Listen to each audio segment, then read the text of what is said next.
useless yung mga pulis na yun. Let's just do this ourselves. Kung alam ko lang kung nasan siya ngayon, samahan ko siya para hindi niya maramdaman na mag-isa lang siya. Tulungan at dadamahin ko siya hanggang malampasan niya to. Dahil ganun ko siya kamahal. Sa taong pumatay kay Sir William at sa nag-set up sa akin, hindi ako titigil at hindi ka nakuhuli. Hayaan mo na yan si Marikit i-enjoy ang kanyang mga likes and views. Dahil sa susunod, yung pagkamatay niya ang ila-livestream natin. Drew, ikaw? May naisip ka pa bang iba? Kasi ako may naisip ako. Hindi kaya isa sa mga bodyguards ng tatay mo yung pumatay sa kanya? Matagal na namin kasama yung mga bodyguards na yon. Para na silang pamilya. So, I don't think it's them. But what if it's one of the investors? Kasi ang alam ko, marami sa kanila hindi nila kasundo si Dad dahil sa mga issue ng resort. Pwede. Posible naman yun. Eh, di ba hindi naman palaging nandun yun sa resort? Eh, pera na lang kung may inutusan silang iba. Ewan ko. Masakit din talaga yung ulo ko eh. Alam mo, feeling ko nga abutin tayo ng siyam-siyam. Kakaisip kung sino ba talaga posibleng maging suspect pa. Ano na natin to? Hindi ko na alam kung sino. Eh, wait lang, Drew. Baka hinahanap pa na ng kuya mo, ha? Baka nagtataka na yun. Kasi hanggang ngayon, wala ka pa. Don't worry about it. Ako nang bahala sa kanya. Drew, pwede bang maging honest ka sa akin? Ano sinabi ng kuya mo nung nalaman niya na nag-issue ng warrant of arrest yung mga pulis sa akin? Naniwala ba siya na may kasalanan ako?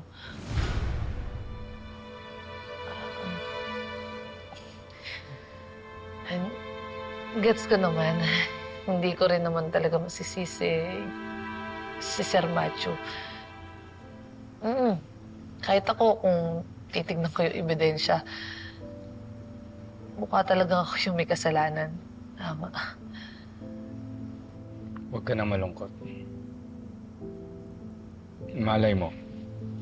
Baka kung napanood ni Kuya yung live stream mo, baka mas maliwanagan siya. Sana nandito si Miss May, no?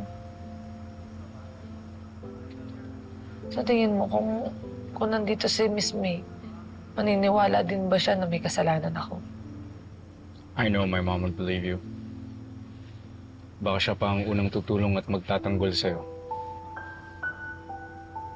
Because I know my mom's really fond of you.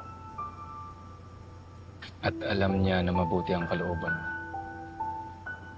But I'm really praying. Sana makita na namin si Mom. Sana walang nangyaring masama sa kanya. I mean, we just lost Dad.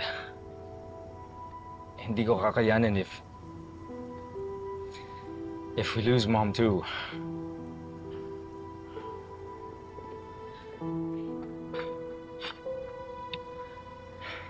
Dito lang din ako sa'yo.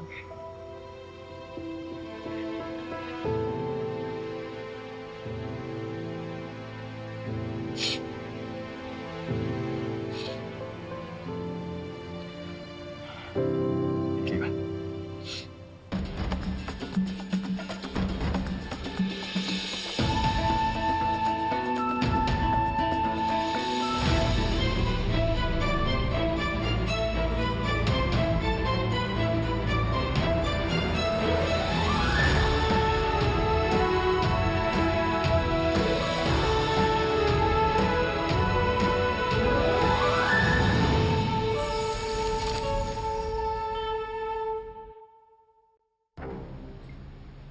Nakakainis talaga yung Matthew na yan.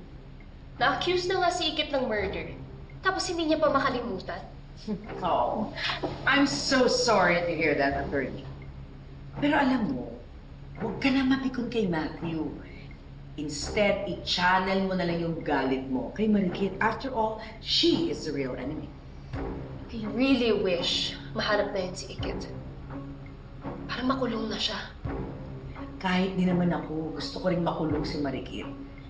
Kaya lang iniisip ko rin na baka abutin tayo ng taon bago pa siya makonvict. We might get so bored waiting para makumpleto lang ang revenge natin. May mas magandang solusyon ako dyan. At mas magiging mabilis ang resulta para hindi na natin po problemahin si Marikit. Ako na ang bahala sa kanya. I will take care of her. Take care of her how? Don't bother yourself with the details, attorney. In fact, the less you know, the better. Nang para sa ganun mapanindigan mo pa rin na isa kang matinong lawyer. Okay, so your plan sounds intriguing, pero paano mo magagawa yung plano mo kung wala naman tayong ka-idea kung nasan si Ikit? That's where you come in. Kakailanganin ko ang tulong mo bilang lawyer ni Marikit. Correction. Ex-counsel. Bibitawan ko na siya bilang kliyente ko. Wag muna, attorney. Kaibigan ka ni Marikit. She trusts you. At ang pinaka-importante, nakikinig siya sa'yo. Okay? Gagamitin ka natin para maipalabas natin si Marikit sa pinagtataguan niya. In other words, ikaw ang magiging pain para mahuli natin si Marikit.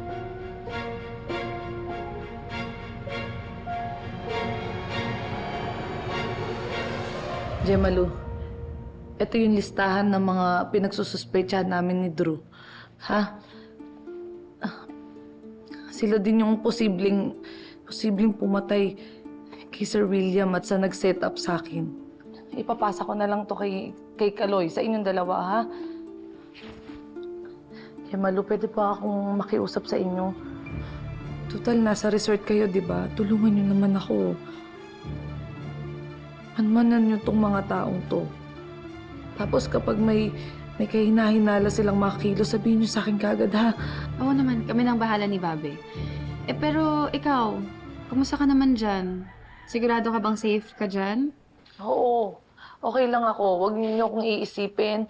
Pasabi na lang kay Ninong Badong tsaka kay Ninang Celia. Nasa mabuting kalagayan ako. Gemalu, pwede tawag na lang ako sa'yo mamaya, ha? Tumatawag kasi sa akin si Pia. Baka importante. Oo, sige. Basta mag-ingat ka dyan, ha? Sige, bye-bye. Sige, bye-bye.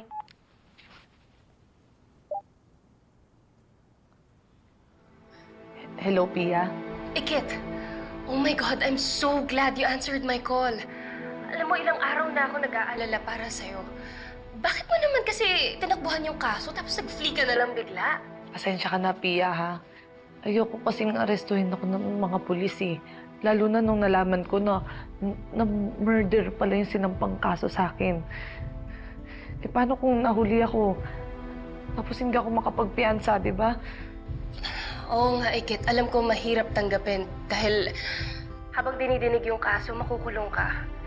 Pero Ikit, dahil sa ginawa mo, mas madadagdagan lang yung charges against you. Imbes na ma-prove mo sa kanila yung innocence mo, mas nagmumukha patuloy guilty ka. Pero Pia, kasi ang bilis talaga ng mga pangyayari, eh. Hindi na ako nakapag-isip ng tama. Okay, sige. Ganito na lang. Sabihin mo sa akin kung nasan ka.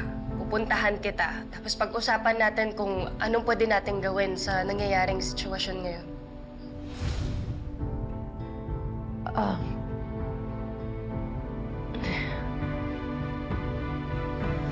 Ikit, bakit parang nagdadalawang isip ka pa? Lawyer mo ako. Welfare mo lang ang iniisip ko. Simula ba nung nagkakilala tayo, have I ever let you down? Tama ka, Pia. Abogado kita. Sige, pumapayag na ako. Makikipagkita na ako sa'yo. Dito sa malapit sa tinutuluyan ko, may park dito. Isesend ko na lang sa'yo kung anong address, ha? Okay, Ikit. Pupuntahan kita. Don't worry. Akong bahala sa'yo. Promise, everything will be alright. Sige, Pia. Salamat, ha. Napakabuti mong kaibigan talaga. Kita na lang tayo mamaya. Okay. Bye.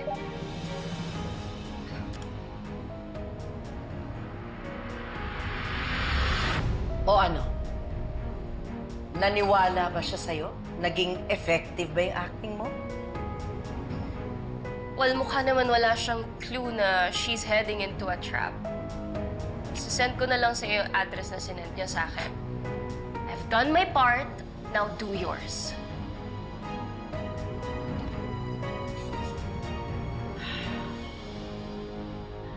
Let's go, boys.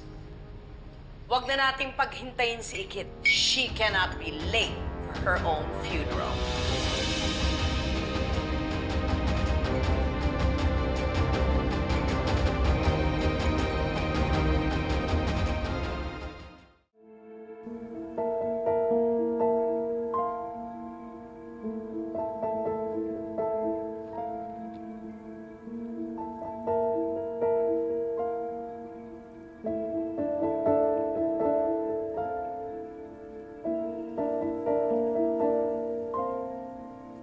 Kit,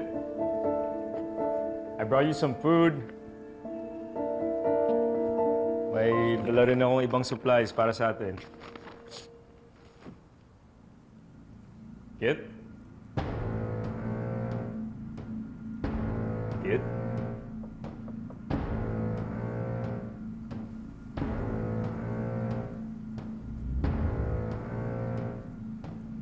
Kit? Okay ka lang ba? May pagkain ako dito. Ikit?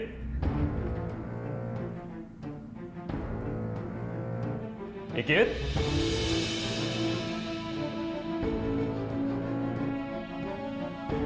Ikit? Ikit?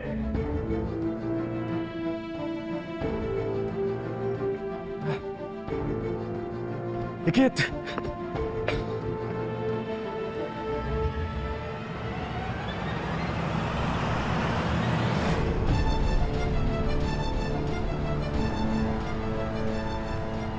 Asan na ba tayo?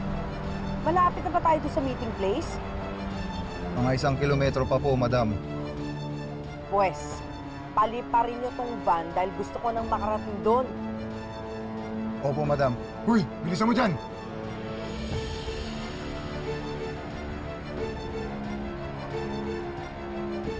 Wala ka ng takas sa akin ngayon, Marikit. Sa wakas, matutupad ko na rin ang pangako ko sa kapatid ko. May paghihiganti ko na rin siya.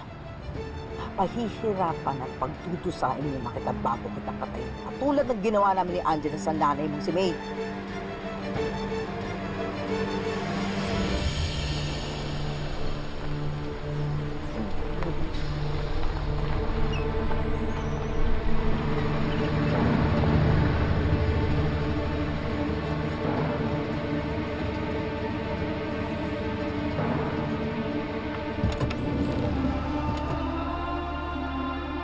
Sumama ka sa akin.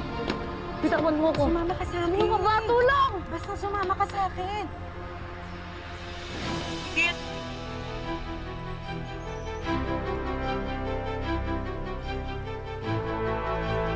Miss May.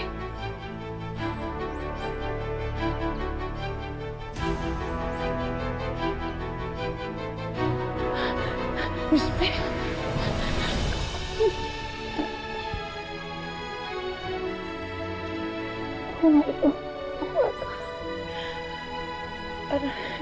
Ano nangyari? Ano nangyari? Bakit nagkaganyan ka? Miss May, marami na akong nangyari. Pero hindi pa ho ito yung pinakamalala. Miss May, ano ho nangyari sa inyo? Ba't ngayon lang kayo? Saan po ba kayo pumunta? Sobrang na-miss ko ho kayo. Bakit? Sobrang saya ko po nakita ko kayo. Kung alam mo lang kung gaano ako kasaya na nakita kita ulit. Akala ko nga hindi na kita mayayakap ulit.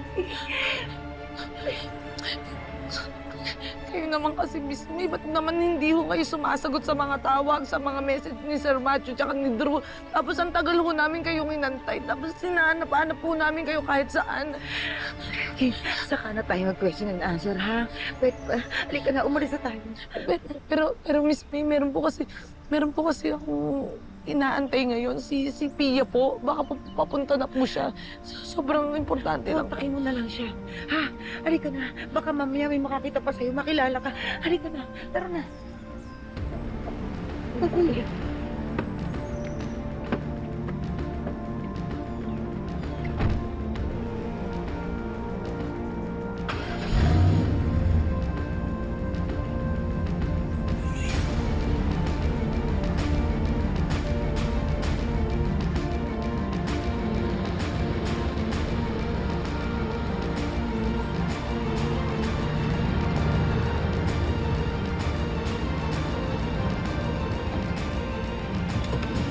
Sige, baba. Alam niyo na gagawin niyo, ha? Napin niyo.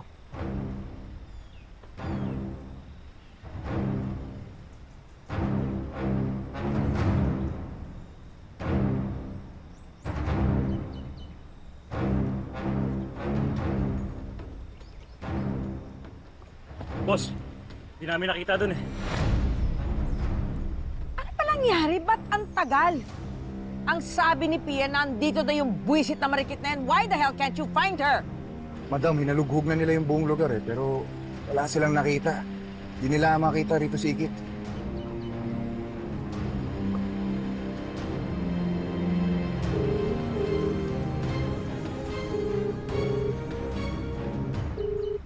Hello? Kasama mo na ba si Ikit? Sa tingin mo, tatawagan kita kung nandito siya? She's not even here. Akala ko ba matino yung usapan niyo? Eh bakit hindi siya dumating sa address na binigay mo? Hindi ko alam.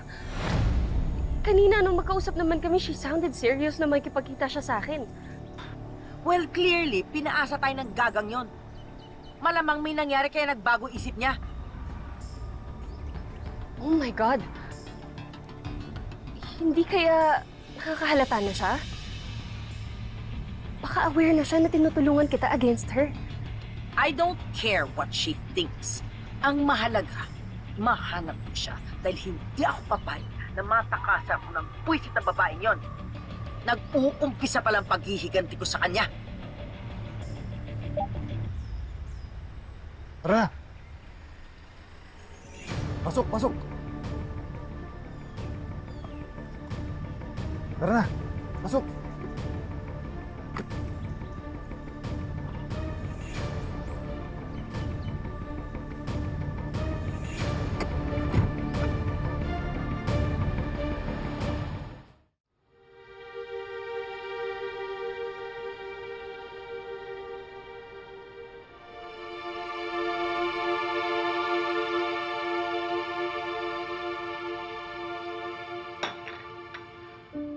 Akala ko, malala na yung na-experience ko. Akala ko wala nang ihigit pa doon sa impyerong pinagdaanan ko. Paglalaroan ka namin. Ha? Ile-level up namin ang torture sa'yo!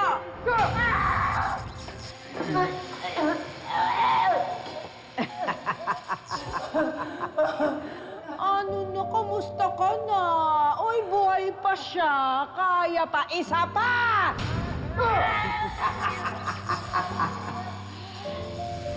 Pero mas worse pa lang nangyari sa'yo, Ikit.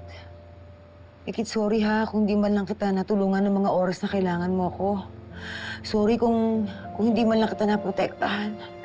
Miss May, wag po kayong humingi ng sorry. Wala po kayong kasalanan. Buti nga po dumating si Drew.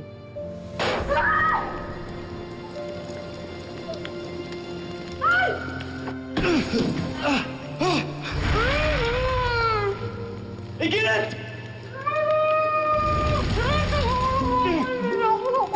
Ikit! Ikit! Stay with me, okay?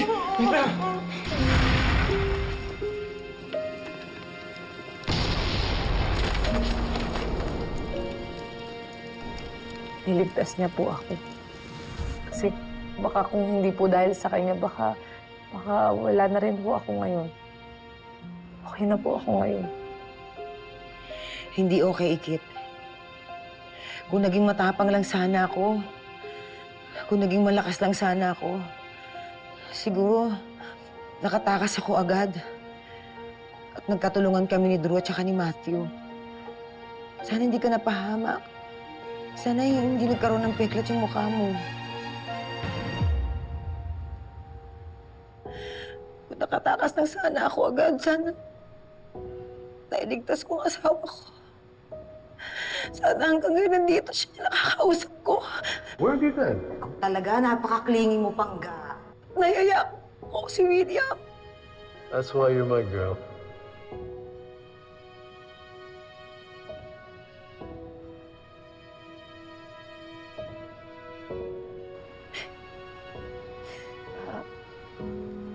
Miss May, pasensya na ho kayo sa lahat ng nangyari.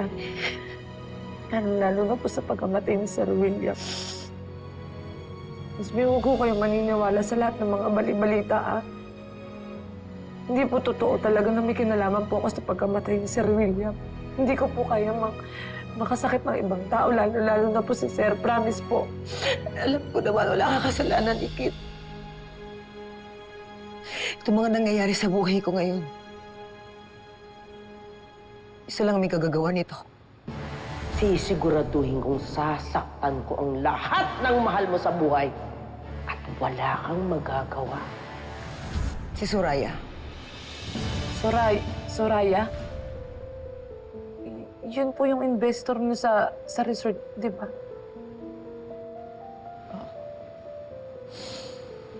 Investor / ahas. Parang ahas ang babaeng yan na bigla na lang dumating sa resort. Naghasik siya ng lagim. Wawasakin yung pamilya ko. At gusto niyong wasakin ang buhay mo. Ako? Anong kinalaman ko sa kanya? Bakit gusto niya ako idamay? Ikaw talagang target niya, Ikit. Matindi ang galit niya sa'yo. Gusto niyang mag-suffer ka ng todo. Bago siya naging Soraya Sharma, siya, si Soraya Torres muna. Torres? Oo, Torres? kapatid siya ni Rica Torres. Ano? Nasaan ang tapang mo?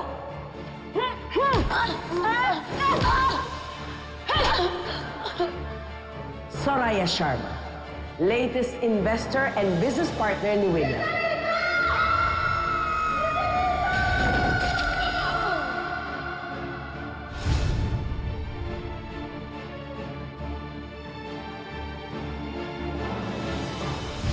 Yan ang matagal ng sikretong tinatago sa atin. At hindi siya titigil hanggat hindi niya naipaghihiganti pagkamatay ng kapatid niya.